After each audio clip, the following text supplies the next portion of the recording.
ಅವರ ಬದುಕು ನಿಜವಾಗ್ಲೂ ಕೂಡ ಹಲವರಿಗೆ ಸ್ಫೂರ್ತಿ ಆಗಿರುವಂಥದ್ದು. ಬಟ್ ಅದರಲ್ಲೂ ಕೂಡ ಅವರ ಆರಂಭದ ದಿನಗಳಿಂದ ಇದ್ದಂಥವ್ರು ಹೇಳುವಂಥ ಮಾತುಗಳು ಕೂಡ ರೋಚಕ ಅನಿಸುತ್ತೆ. ಅವ್ರು ಬದುಕುವಂಥ ರೀತಿ ಆಗಿರ್ಬೋದು, ಅವರ ಶೈಲಿ ಆಗಿರ್ಬೋದು, ನಿರೂಪಣೆ ಶೈಲಿ ಆಗಿರ್ಬೋದು. ರವೀಂದ್ರನಾಥ್ ಸರ್ ಬರೋಬ್ಬರಿ 45 ವರ್ಷಗಳ ಸ್ನೇಹ, ಒಡನಾಟ, ಪರಿಚಯ ಎಲ್ಲವೂ ಕೂಡ ಇರುವಂಥದ್ದು. ಸರ್, ನೀವು ಅಪರ್ಣ ಅವರ ಜೊತೆಗೆ ಅದೇ ಬಾಲ್ಯದ ದಿನಗಳಿಂದಲೂ ಕೂಡ ಜೊತೆ ಆಗಿದ್ರಿ ಅನ್ನುವಂಥ ಮಾತನ್ನು ಹೇಳಿದ್ರಿ. ಸೊ ಅವರ ಆರಂಭದ ಜರ್ನಿ ಹೆಂಗಿತ್ತು, ಏನು ಕನಸುಗಳು ಅನ್ನುವಂಥದ್ದು? ನನಗೆ ಆ್ಯಕ್ಚುಲಿ ಫ್ಯಾಮಿಲಿ ಫ್ರೆಂಡು. ನಮ್ಮ ಚಿಕ್ಕಪ್ಪ ವಿಜಯ ನರಸಿಂಹ, ಕನ್ನಡದ ಶ್ರೇಷ್ಠ ಸಾಹಿತಿ ವಿಜಯ ನರಸಿಂಹ ಅವರು ನನ್ನ ಚಿಕ್ಕಪ್ಪ.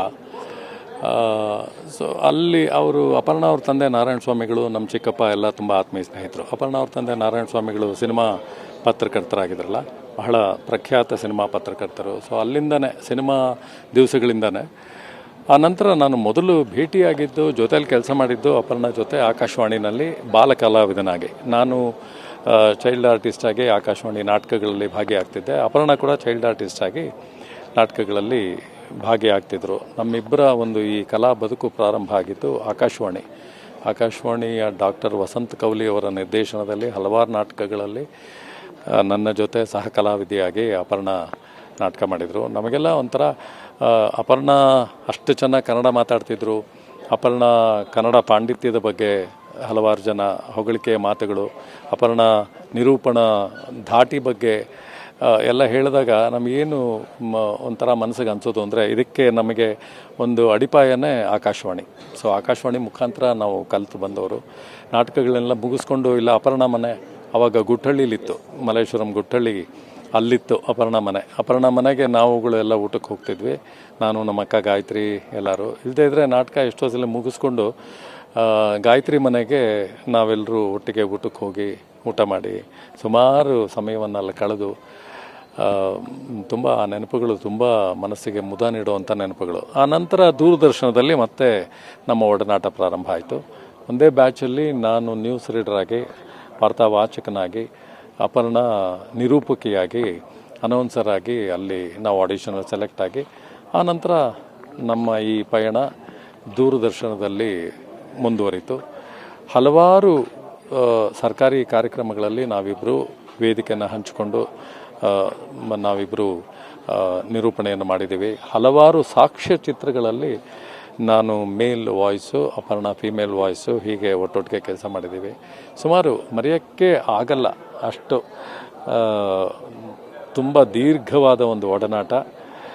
ಅಪರ್ಣ ಒಬ್ಬ ನಿರೂಪಕಿಯಾಗಿ, ಒಂದು ಸಹ ಕಲಾವಿದೆಯಾಗಿ ಹೇಳಬೇಕು ಅಂದರೆ, ಅಪರ್ಣ ನಿರೂಪಣೆಯನ್ನು ಒಂದು ಬೇರೆ ಆಯಾಮ, ಹೀಗೆಲ್ಲ ಮಾಡಬಹುದಾ ನಿರೂಪಣೆ ಅಂದರೆ ಇಷ್ಟೆಲ್ಲ ಇದೆಯಾ, ಭಾಷೆ ಬಗ್ಗೆ ಹೇಗೆ, ಆ ಭಾಷಾ ಪ್ರಯೋಗ ಹೇಗೆ ಮಾಡಬೇಕು, ಭಾಷೆ ಬಗ್ಗೆ ಒಂದು ಹತೋಟಿ ಹೇಗಿಟ್ಕೋಬೇಕು, ಭಾಷಾ ಪಾಂಡಿತ್ಯ ಹೇಗಿರಬೇಕು, ಆ ಮಾಡ್ಯುಲೇಷನ್ ಹೇಗಿರಬೇಕು, ಯಾವ ಸಂದರ್ಭಕ್ಕೆ ಅನುಗುಣವಾಗಿ ಯಾವ ಮಾಡ್ಯುಲೇಷನಲ್ಲಿ ನಾವು ಮಾತಾಡಬೇಕು, ಈ ಒಂದು ಪ್ರೆಸೆಂಟೇಷನ್ ಅಂತ ಏನಂತಾರೆ, ಪ್ರಸ್ತುತಿ ಪಡಿಸೋದು, ಆ ವಿಶೇಷವಾದ ಪ್ರಸ್ತುತಿಯ ಒಂದು ಆ ಕುಶಲತೆಯನ್ನು ಬಹುಶಃ ಅಪರ್ಣ ರೂಢಿಸ್ಕೊಂಡಿದ್ದಷ್ಟು, ಅಪರ್ಣಾಗಿದ್ದಂತಹ ಒಂದು ಆ ಪಾಂಡಿತ್ಯ ಬೇರೆ ಯಾರಲ್ಲೂ ನಾನು ಗಮನಿಸೇ ಇಲ್ಲ. ಸಹಜವಾಗಿ ಹೇಳ್ತಾ ಇದ್ರಿ, ಅಂದರೆ ಬಾಲ್ಯದ ದಿನಗಳನ್ನು ನೋಡಿದವರು.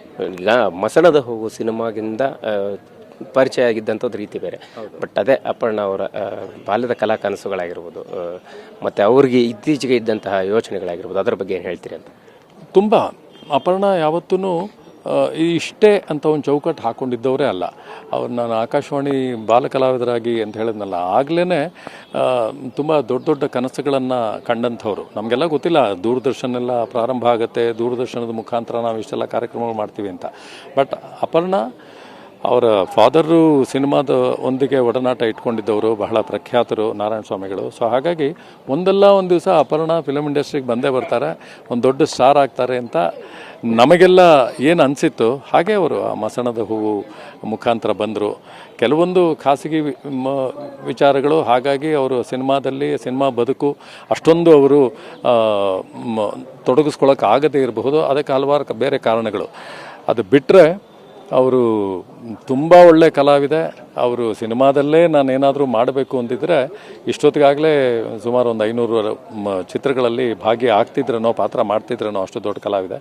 ಆದರೆ ಒಂದು ಕಡೆ ಚಿತ್ರೋದ್ಯಮ, ಇನ್ನೊಂದು ಕಡೆ ಟಿ ವಿ ಮಾಧ್ಯಮ, ಇನ್ನೊಂದು ಕಡೆ ನಿರೂಪಣೆಯಲ್ಲಿ ಆಕೆಗೆ ಇದ್ದಷ್ಟು ಬೇಡಿಕೆ ಬಹುಶಃ ಬೇರೆ ಯಾವ ನಿರೂಪಕರಿಗೂ ಇರಲಿಲ್ಲ.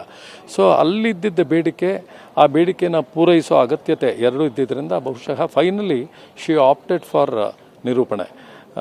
ಆ ಪಾಂಡಿತ್ಯನೂ ಅವ್ರಿಗಿತ್ತು, ಅದು ರೂಢಿಸ್ಕೊಂಡಿದ್ರು. ಸೊ ಹಾಗಾಗಿ ಅವರು ಹೆಚ್ಚು ಚಿತ್ರಗಳಲ್ಲಿ ಕಾಣಿಸ್ಕೊಳ್ಳಿಲ್ಲ. ಇಲ್ಲದೇ ಇದ್ದಿದ್ರೆ she would have been a very very famous busy character artist.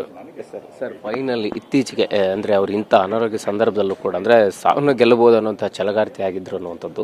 So ನೀವು ಭೇಟಿ ಮಾಡಿದ್ದು, ಮಾತಾಡಿದ್ದು ಕೊನೆದಾಗಿ ಯಾವಾಗ ಆಗಿತ್ತು? ಕೊನೆಯದಾಗಿ ನಾವು ಪ್ರತಿ ವರ್ಷಕ್ಕೆ 2 ಸಲ ಇಂಡಿಪೆಂಡೆನ್ಸ್ ಡೇ ಮತ್ತು ಇದು ರಿಪಬ್ಲಿಕ್ ಡೇ ದೂರದರ್ಶನದ ಕಾಮೆಂಟ್ರೇಟರ್ ಆಗಿ ನಾನು ಭಾಗಿಯಾಗ್ತಿದ್ದೆ. ಮಾಣಿಕ್ ಷಾ ಪರೇಡ್ ಗ್ರೌಂಡಲ್ಲಿ ಸಭಾಂಗಣಕ್ಕೆ ನಿರೂಪಕಿಯಾಗಿ ಅಪರ್ಣಾ ಇರೋರು, ದೂರದರ್ಶನಕ್ಕೆ ಕಾಮೆಂಟ್ರೇಟರ್ ಆಗಿ ನಾನು ಇರ್ತಿದ್ದೆ. ಅಲ್ಲಿ ಒಂದು 2-3 ದಿವಸ ರಿಹರ್ಸಲ್ಲು ಮತ್ತು ಫೈನಲ್ ಪ್ರೋಗ್ರಾಮ್ ಡೇ ಇರ್ತಿದ್ವಲ್ಲ, ಆ 3-4 ದಿವಸ ಅಂದರೆ ವರ್ಷಕ್ಕೆ 8 ದಿವಸ ಅಂತೂ ಅಲ್ಲಿ ಭೇಟಿಯಾಗೋದು ಖಡಾಖಂಡಿತ, ನಿಶ್ಚಿತವಾಗಿ ಅಲ್ಲಿ ಭೇಟಿ ಮಾಡ್ತಿದ್ವಿ. ಅಲ್ಲಿ ಭೇಟಿ ಆಗಿದ ತಕ್ಷಣ ಕಾರ್ಯಕ್ರಮ ಮುಗಿಸ್ಕೊಂಡು ಹೋಗ್ಬಿಡ್ತಿರ್ಲಿಲ್ಲ. ಎಲ್ಲಾದರೂ ಹೋಗಿ ನಾನು, ಶಂಕರ್ ಪ್ರಕಾಶು, ಅಪರ್ಣ ಎಲ್ಲ ಹೋಗಿ ಕಾಫಿ ಎಲ್ಲ ಕುಡಿದು ನಮ್ಮ ಸುಖ ದುಃಖಗಳನ್ನೆಲ್ಲ ಮಾತಾಡಿಕೊಂಡು ಹೋಗ್ತಿದ್ವಿ. ನಾನು ಭೇಟಿಯಾಗಿದ್ದು ಕಡೆಗೆ ಮುಖತಃ ಭೇಟಿ ಮಾಡೋಕ್ಕಾಗಲಿಲ್ಲ. ಈಗ ಒಂದು 2 months ಬ್ಯಾಕು ನಾನು ಫೋನ್ ಮಾಡಿದ್ದೆ ಅಪರ್ಣಗೆ, ಯಾವುದೋ ಒಂದು ಕಾರ್ಯಕ್ರಮದಲ್ಲಿ ಭಾಗಿಯಾಗೋದಕ್ಕೆ, ನೀವು ಬರ್ತೀರಾ ಅಪರ್ಣ ಅಂತ.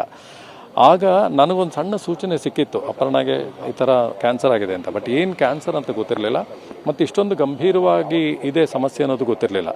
ಅವರು ಚೇತರಿಸ್ಕೊಂಡ್ಬಿಡ್ತಾರೆ ಅಂದ್ಕೊಂಡು ನಾನು ಫೋನ್ ಮಾಡಿದ್ದೆ, ಬರ್ತೀರಾ ಅಪರ್ಣ ಅಂತ. ಆದರೆ ಅಪರ್ಣ ಎಂಥ ಒಂದು ಇದು ಅಂದರೆ ಕೆಚ್ಚದೆ ಅಂದರೆ, ಎಷ್ಟು ಚೆನ್ನಾಗಿ ನನ್ನ ಜೊತೆ ಮಾತಾಡಿ, ಆಕೆಗೆ ಏನೂ ಆಗೇ ಇಲ್ಲ ಅನ್ನೋಷ್ಟರ ಮಟ್ಟಿಗೆ ಉತ್ಸಾಹದಿಂದ ನನ್ನ ಜೊತೆ ಮಾತಾಡಿ, ನೋಡ್ತೀನಿ ರವಿ, ಆದರೆ ಬರ್ತೀನಿ ಕಾರ್ಯಕ್ರಮಕ್ಕೆ ಅಂತ ಹೇಳಿದರು. ಅವ್ರು ಆದರೆ ಬರ್ತೀನಿ ಅಂತ ಹೇಳಿದಾಗ ನನಗೊಂದು ಸ್ವಲ್ಪ ಮನಸ್ಸಲ್ಲಿ ಅವರ ಸಮಸ್ಯೆ ಸ್ವಲ್ಪ ಉಲ್ಬಣಗೊಂಡಿರಬಹುದು ಅನ್ನೋದು ಗಟ್ಟಿ ಆಯಿತು. ಆದರೆ ಅದು ಇಷ್ಟರ ಮಟ್ಟಿಗೆ ದೊಡ್ಡದಾಗಿ ಬೆಳೆದು ಆಕೆ ನಮ್ಮನ್ನು ಅಗಲಿ ಹೋಗ್ತಾರೆ ಅನ್ನೋದನ್ನು ಮಾತ್ರ ನಿರೀಕ್ಷಣೆ ಮಾಡಿರಲಿಲ್ಲ. ಸುಮಾರು 4.5 ದಶಕಗಳ ಒಡನಾಟ, ಹಲವಾರು ಫ್ಯಾಮಿಲಿ ಪ್ರೋಗ್ರಾಮ್ಸಲ್ಲಿ ನಾವು ಒಟ್ಟೊಟ್ಟಿಗೆ ಭೇಟಿಯಾಗಿದ್ದೀವಿ, ಒಳ್ಳೆ ಸಮಯ ಕಳೆದಿದ್ದೀವಿ. ಒಬ್ಬ ಕಲಾವಿದೆಯಾಗಿ, ಒಬ್ಬ ನಿರೂಪಕಿಯಾಗಿ, ಧ್ವನಿಗೆ ಸಂಬಂಧಪಟ್ಟಂತಹ ಒಂದು ಕಲಾವಿದೆಯಾಗಿ ಆಕೆಯನ್ನು ನಾನು ಯಾವತ್ತೂ ಗೌರವದಿಂದ ನೋಡ್ತೀನಿ.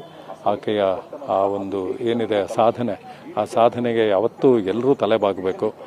ತುಂಬ ಒಳ್ಳೆಯ ಸ್ನೇಹಿತೆನ, ಒಂದು ಸಹೋದ್ಯೋಗಿನ ಕಳ್ಕೊಂಡಿದ್ದೀನಿ. ಆಕೆ ಆತ್ಮಕ್ಕೆ ಭಗವಂತ ಶಾಂತಿಯನ್ನು ಕೊಡಲಿ ಅಂತ ಬೇಡ್ಕೋತೀನಿ ಅಷ್ಟೇ. Thank you sir. ಇದಿಷ್ಟು ರವೀಂದ್ರನಾಥ್ ಸರ್ ಅವರ ಮಾತಾಗಿರ್ತಕ್ಕಂಥದ್ದು. ಅಂದರೆ ಸಹಜವಾಗಿ ಅಪರ್ಣ ಅವರ ಒಡನಾಟ, ಅವತ್ತಿನ ದಿನಗಳು ಎಲ್ಲವನ್ನೂ ಕೂಡ TV9 ಜೊತೆ ಮೆಲುಕು ಹಾಕಿರ್ತಕ್ಕಂಥದ್ದು. ಕ್ಯಾಮ್ರಾ ಪರ್ಸನ್ ಮಹೇಂದ್ರ ಜೊತೆ ಮಾಲ್ತೇಶ್ ಚೆಗ್ಗಿನ್, TV9 ಬೆಂಗಳೂರು.